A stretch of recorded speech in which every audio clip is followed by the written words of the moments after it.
आदरणीय व्यासपीठ या कार्यक्रमाचे प्रमुख पाहुणे आणि इथे जमलेल्या माझ्या बालमित्रांनो, सर्वप्रथम माझ्याकडून तुम्हा सर्वांना स्वातंत्र्य दिनाच्या खूप खूप शुभेच्छा. आज आपण सर्वजण आपल्या देशाचा 79वा स्वातंत्र्य दिन साजरा करण्यासाठी जमलेलो आहोत. 15 ऑगस्ट 1947 रोजी आपला भारत देश इंग्रजांच्या 150 वर्षांच्या गुलामगिरीतून मुक्त झाला. आपल्या देशाला स्वातंत्र्य काही सहजासहजी मिळालं नाही. यासाठी अनेक स्वातंत्र्य सैनिकांनी आपल्या प्राणांची आहुती दिली. यामध्ये चाफेकर बंधू, लोकमान्य टिळक, स्वातंत्र्यवीर सावरकर, सुभाषचंद्र बोस, भगतसिंग, राजगुरू, सुखदेव अशा जहाल स्वातंत्र्य सैनिकांनी आपल्या घराचा, संसाराचा त्याग करून आपले प्राण पणाला लावले. त्या सर्व स्वातंत्र्य सैनिकांना माझा मानाचा मुजरा. आज मी आपल्याला भारत मातेच्या एका महान सुपुत्राविषयी, धगधगत्या अग्निकुंडाविषयी, प्रखर हिंदुत्ववादी देशभक्ताविषयी बोलणार आहे. नेमजसीने परत मातृभूमीला, सागरा प्राण तळमळला, सागरा प्राण तळमळला. या अजरामर गीतातून मातृभूमीचे प्रेम दर्शविणाऱ्या जे जहाल अशा क्रांतिकारकाचे नाव आहे विनायक दामोदर सावरकर.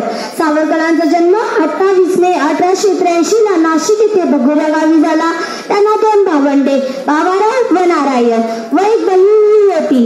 सावरकर 9 वर्षाचे असताना त्यांच्या आईचे निधन झाले. त्यावेळी बाबाराव यांच्या पत्नी यशुवाहिनी यांनी विनायक व नारायण याचा अगदी मुलाप्रमाणे सांभाळ केला. सावरकर लहान असल्यापासूनच अतिशय बुद्धिमान होते. वक्तृत्व व काव्य रचना याच्यावर त्यांचे प्रभुत्व होते. चाफेकर बंधूंना फाशी झाल्याचे वृत्त समजताच लहानगा सावरकरांनी आपल्या कुलदैवता भगवती देवी या पुढे देशाच्या स्वातंत्र्यासाठी सशस्त्र क्रांतीचा केतू उभारून मारिता मारिता मरे तो झुंजेल अशी शपथ घेतली. सावरकर उच्च शिक्षणासाठी इंग्लंडला गेले.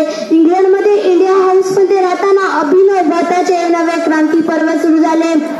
याच काळात सावरकरांनी विविध देशातील क्रांतिकारी गटांशी संपर्क साधून बॉम्ब निर्मिती तंत्रज्ञान आत्मसात केले व ते तंत्रज्ञान व 22 पिस्तुले त्यांनी भारतात पाठवली.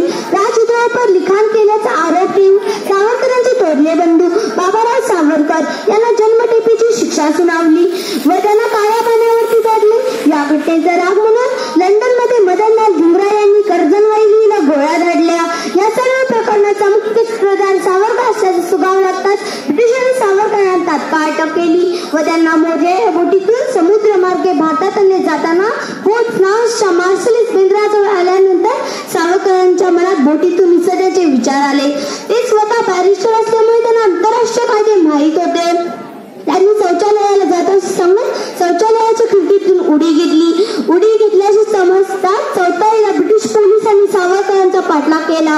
सावरकरांनी ज्या खिडकीतून उडी घेतली ती खिडकी काचेची. त्यांच्या शरीरात जखमा झाल्या होत्या व ज्या पाण्यात उडी घेतली ते पाणी खारे होते व मागून होणारा गोळीबार जणू काही मृत्यूच समोर आला होता सावरकरांच्या. तरी तिथे हा महामानव पोहता पोहता काव्य करत होता. अनादि मी, अनंत मी, अवघ्य मी, भला मारील रिपू जगती, असा कवन जन्मला, असा कवन जन्मला. अखेर पोहता पोहता ते फ्रान्सच्या किनाऱ्यावर आले. तिथे फ्रेंच पोलिसांनी त्यांना पकडले व ब्रिटिशांचे सावधीन केले.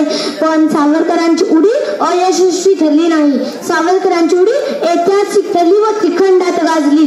भारतीय क्रांतिकारकांमध्ये उत्सवाचे व चैतन्याचे वातावरण निर्माण झाले. आंतरराष्ट्रीय कायद्याचा भंग केल्यामुळे ब्रिटिशांच्या राष्ट्राध्यक्षाला आंतरराष्ट्रीय न्यायालयात जाहिरीची माफी मागावी लागली. या घटनेचा राग म्हणून ब्रिटिशांनी सावरकरांना एकाच वेळी 25-25 वर्षांच्या 2 जन्मठेपा शिक्षा सुनावल्या व त्यांची रवानगी अंदमान येथे सेलम जेलमध्ये केली. त्यावेळी अंदमान म्हणजे नरकच होता. त्या काळ कोठडीत त्यांनी मरणप्रमाण यातना सहन केल्या. तब्बल 11 वर्षे छळ सहन करीत असताना त्यांनी त्यांचे कवित्व अबाधित ठेवले. ब्रिटिशांची काही बंधने मान्य करून सावरकर तिथून त्याची सुटका करून घेतली. 26 फेब्रुवारी 1966 रोजी सावरकरांनी भारत मातेचा अखेरचा निरोप घेतला. शेवटी जाता जाता एक कविता म्हणावीशी वाटते. विश्वात आहेत विख्यात बहादर दोन जे आईसाठी गेले सागर सागरास ओलांडून या हनुमंतानंतर आहे या विनायकाचा मान. जय हिंद जय महाराष्ट्र.